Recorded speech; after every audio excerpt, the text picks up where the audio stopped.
Actually என்னோட யூஜிலாம் நான் வந்து 2007லயே முடிச்சிருக்கணும். பட் இது ஒர்க் இப்படி போயிட்டே இருக்கிறதுனால நம்ம அது படிச்சு அது மூலியமா ப்ரொஃபஷன் ஒண்ணு வரப்போறதில்ல.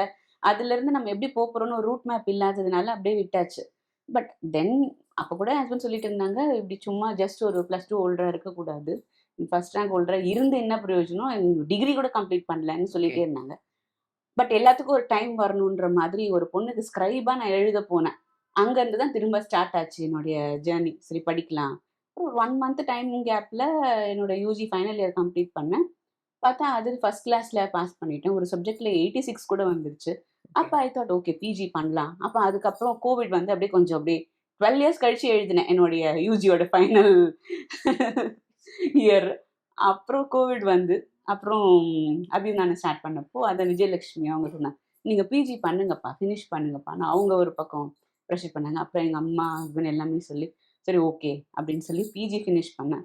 அதுல எல்லாமே பார்த்தா 89% 87% அந்த மாரி வந்துச்சு.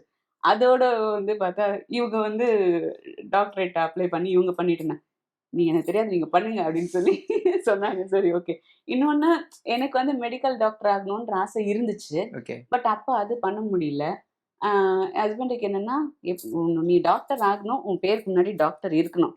ஆ உன்னுடைய ஃபேமிலில உன்ன மெடிக்கல் டாக்டர் ஆக்க முடியலனாலும் பரவால்ல. நான் உன்ன அட்லீஸ்ட் அகாடமிக் டாக்டர் ஆக்கணும்.